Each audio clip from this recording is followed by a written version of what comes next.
Bonjour et bienvenue sur Awkward Talk.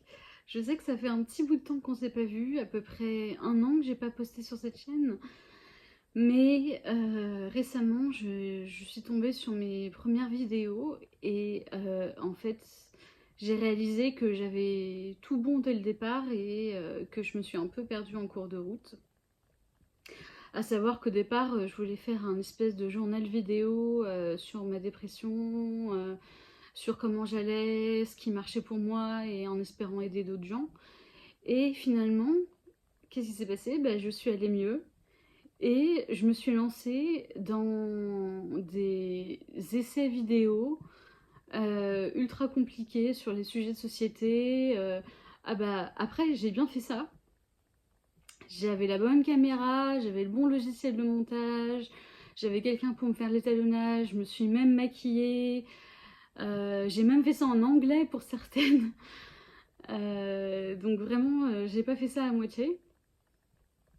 Et en fait, je me suis complètement perdue dans tout ce qui est le perfectionnisme. Et je voudrais revenir à un format vidéo où finalement j'abandonne la bonne caméra, j'abandonne les montages un peu fancy. Je fais tout sur mon portable et sur CapCut.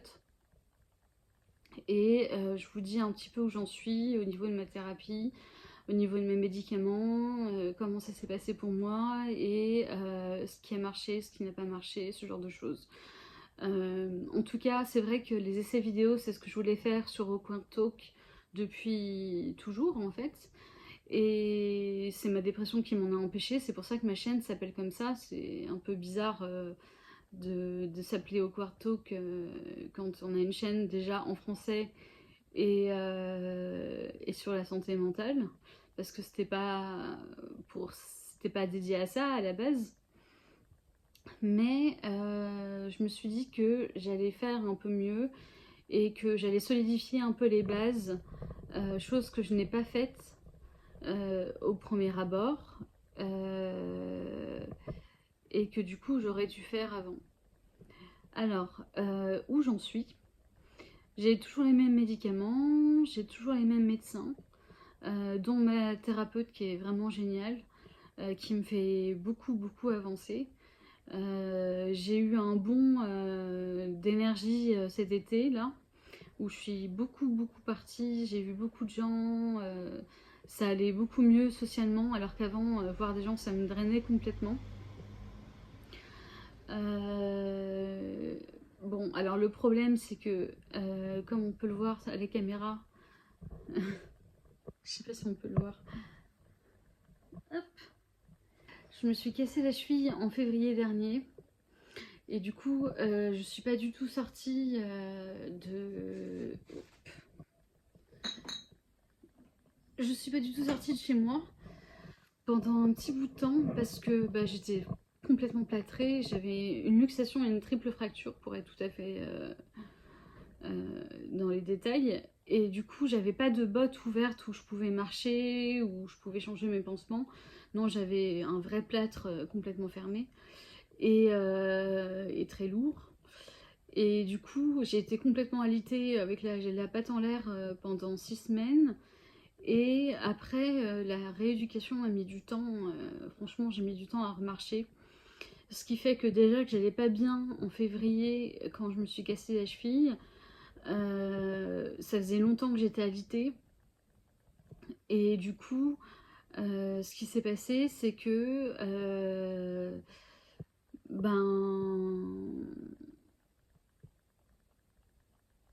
alitement plus plâtre plus rééducation, ça fait que du coup 5 minutes de marche ça devient un peu difficile pour moi. Donc en gros j'ai pris beaucoup de poids aussi forcément. Enfin forcément ça c'était déjà un effet secondaire de mes médicaments et de ma sédentarité on va dire. Mais du coup là c'est vrai que ça devient vraiment compliqué. Et du coup, je me motive pour sortir un peu plus souvent. Et comme vous pouvez le voir, je suis habillée. Je suis même un peu maquillée. Et du coup, je peux faire ça un peu plus souvent que avant. Alors que avant, il fallait que je prenne la voiture pour me déplacer partout. Enfin, c'était pas opti, on va dire. Quant à ma cheville aussi, je suis motivée pour le fait de sortir dehors, non seulement parce que c'est l'été et qu'il fait beau et pas trop chaud, mais aussi parce que j'ai un voyage de prévu au Canada. Donc ça sera prévu pour du fin septembre à mi-octobre. Et je vais voir de la famille là-bas, je vais voir une copine aussi. On y va à plusieurs et on va faire les grands parcs canadiens, enfin québécois surtout, parce qu'on va faire tout un road trip entre Montréal, Québec et tout ce qui est Tadoussac, Saguenay, ce genre de choses, parce que c'est là où il y a les plus beaux parcs. Et je croise les doigts pour voir des baleines, même si je ne sais pas si ce sera vraiment la saison. Mais bon, voilà, donc j'ai quand même des projets en perspective. Donc voilà, les médicaments, on m'a enlevé des anxiolytiques qui m'aidaient à dormir, donc du coup j'ai fait pas mal d'insomnie. Vive la SMR, parce que sinon je sais pas comment j'aurais fait. Du coup on m'a donné d'autres anxiolytiques qui me font rien. Donc du coup j'ai quand même des attaques de panique et ce genre de choses qui peuvent arriver à des moments inopportuns, on va dire. À part ça, je sais pas si j'avais parlé de la dissociation sur cette chaîne ou pas, mais j'ai eu des gros problèmes avec ça. C'était au point où je me demandais si j'avais pas un TDI ou un... en anglais on dit OSDD, OSSD, je sais plus. Un, un autre trouble, en français ça s'appelle autre trouble dissociatif non spécifié. C'est-à-dire qu'on n'a pas tous les symptômes du TDI. Par exemple, moi j'avais des amnésies qui n'étaient pas assez fortes pour qualifier un vrai TDI. Enfin, j'avais des blackouts, ça m'arrivait, mais trop peu, je pense. Après, j'ai pas du tout été diagnostiquée, j'ai cherché à l'être. Je sais qu'il y a un médecin, une psychiatre qui est spécialisée de la dissociation sur Nancy et j'ai pas réussi à la joindre. Et puis en fait, en allant mieux, la dissociation s'est amoindrie. Je dissocie toujours, mais quand même à un niveau beaucoup plus acceptable. Enfin, tout le monde me le dit d'ailleurs autour de moi, on a l'impression d'avoir une vraie personne en face et pas quelqu'un qui regarde dans le vide ou qui se comporte bizarrement. Enfin, il y a des moments où j'étais vraiment pas là, quoi. J'étais vraiment absente de la conversation, enfin de l'espace-temps même, je dirais même. Aussi, en termes de dissociation, normalement, en fait, avec ma psychothérapeute, on se met parfois des objectifs. Et en fait, elle a remarqué que celui de l'année dernière avait été rempli. À savoir que parfois, en fait, à ce moment-là, dans ma thérapie et dans ma dissociation, ce qui se passait, c'était que je montrais un visage extérieur qui ne reflétait pas ce que je ressentais à l'intérieur. Et ça fait très longtemps que ça m'est pas arrivé. Enfin, ça m'est arrivé récemment avec mes beaux-parents parce que j'étais extrêmement fatiguée. Mais, et du coup, je peux dire des choses qui sont mal perçues et qui représentent pas du tout l'état d'esprit dans lequel je suis à l'intérieur. Du coup, ça a été source de questionnement en fait de leur part.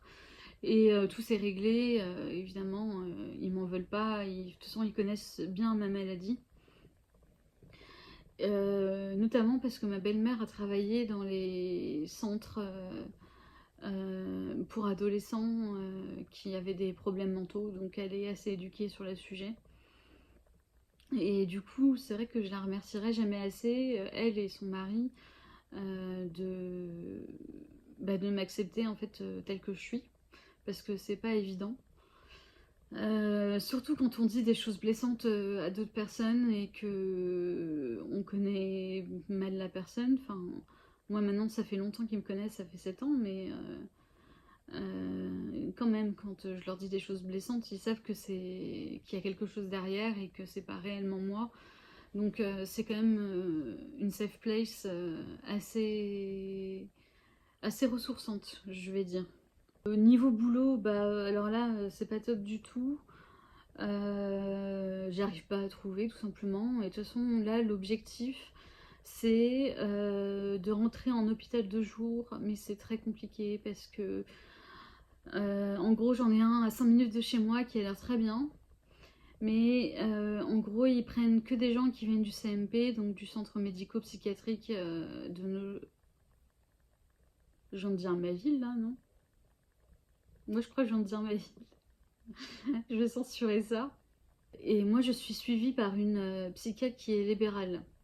Donc du coup c'est un problème parce qu'il faut que je passe par le CMP pour pouvoir aller en hôpital de jour alors que j'ai une lettre de référence. Enfin, tout ça pour dire que c'est un micmac administratif un peu compliqué et que j'attends toujours une place. Donc quand l'hôpital de jour fera son travail et m'acceptera, parce que pensée positive, hein, on manifeste, hein, les gars.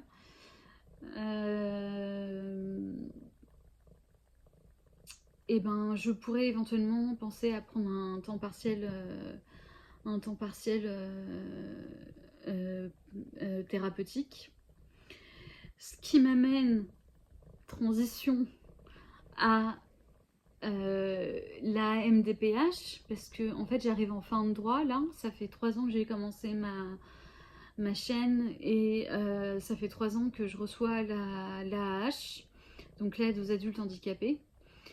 Et là, je dois revoir ma psychiatre en août parce que elle était en vacances et que on n'a pas pu se voir avant. Et elle doit me faire un courrier pour renouveler la hache. Et voilà, donc je pense que j'aurai quelques mois où je n'aurai pas la hache parce que normalement, d'après des copines qui l'ont aussi, euh, il faut au moins compter 6 mois pour renouveler la hache pour pas qu'il y ait de trous. Donc moi, ça fait largement moins de 6 mois vu qu'elle est je crois que le dernier mois perçu est prévu pour octobre. Ce qui m'a aidé, grosso modo, c'est les copains. Euh, S'habituer à voir des gens, en fait, c'est primordial.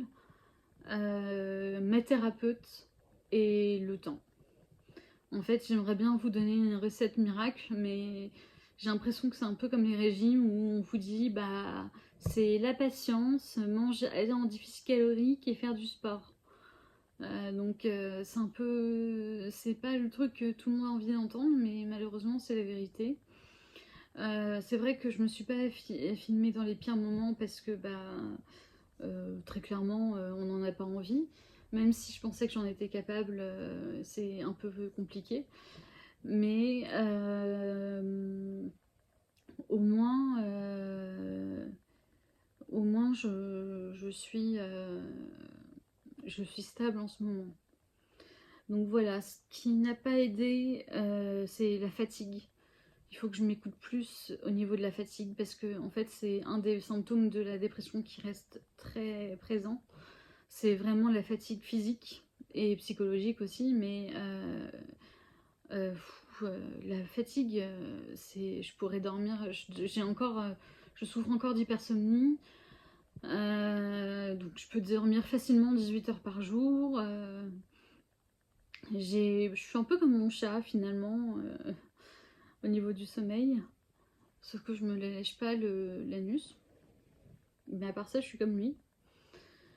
Au niveau des douches, j'avais une phobie de l'eau pendant un bon moment et c'était vraiment horrible parce que bah, on peut pas ne pas prendre sa douche. Donc c'était très très compliqué. Et là maintenant, j'arrive à me laver les cheveux de manière régulière alors que c'était vraiment le truc le plus difficile à faire pour moi très clairement, parce que en fait ce qui se passait c'était que j'avais la tête immergée dans l'eau forcément quand on se lave les cheveux, et même si on peut mettre la tête en arrière et tout, il y a forcément de l'eau qui coule sur la tête, enfin, c'est inévitable. Donc du coup, voilà, ça va beaucoup mieux. Et ce qui n'a pas aidé, c'est de ne pas m'écouter finalement en fait. Ça c'est un truc dont je voulais parler aussi, parce que quand j'ai été chez ma mère et ma soeur, chez ma mère où il y avait ma soeur aussi, pour l'anniversaire de ma mère, j'y ai retrouvé mes frères et sœurs, et en gros elles m'ont dit de pas trop m'écouter, et d'aller un peu contre moi, de me faire un peu violence pour sortir, pour faire ce genre de choses. Et en fait, je me suis aperçue que c'était pas un conseil qui s'appliquait à moi, parce que même si évidemment je comprends tout à fait leur point de vue, et